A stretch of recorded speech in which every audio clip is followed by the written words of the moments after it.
தற்போது கிடைத்துள்ள முக்கிய செய்தியை பார்த்து வருகிறோம். நகராட்சி நிர்வாகத்துறை அமைச்சர் KN நேரு மீதான ரூபாய் 1020 கோடி முறைகேடு புகாரில் FIR பதிவு செய்ய கோரி அதிமுக வழக்கு தொடர்ந்து உள்ளது.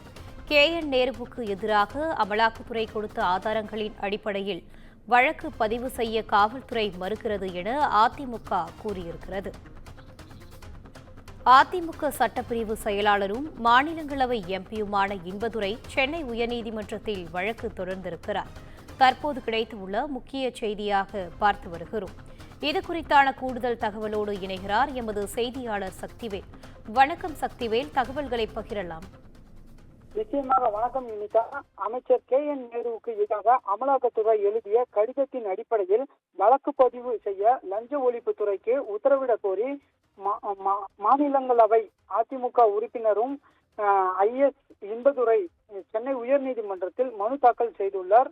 திமுக அமைச்சர் KN நேருவுக்கு ரூபாய் 1020 கோடி வரை ஊழல் செய்திருப்பதாக குற்றச்சாட்டானது வழக்கு பதிவு செய்ய கோரி அமலாக்கத்துறை தமிழக DGPக்கு அனுப்பிய ஆதாரங்களின் அடிப்படையில் வழக்கு பதிவு செய்யுமாறு அதிமுக MP இன்பதுரை தமிழ்நாடு லஞ்ச ஒழிப்புத்துறைக்கு ஏற்கனவே புகார் அளித்திருந்தார்.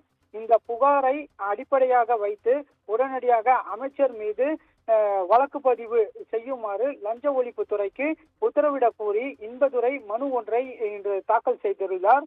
அதில் ஊழல் எப்படி நிகழ்ந்தது என்பது தொடர்பாக அமலாக்கத்துறை தெளிவாக கூறியுள்ளதாகவும் இதன் அடிப்படையில் வழக்கு பதிவு செய்ய வேண்டும் என கடந்த மாதம் 13ஆம் தேதி புகார் அளித்தும் லஞ்ச ஒழிப்புத்துறை வழக்கு பதிவு செய்யவில்லை என அந்த மனுவில் குற்றம் சாட்டியுள்ளார்.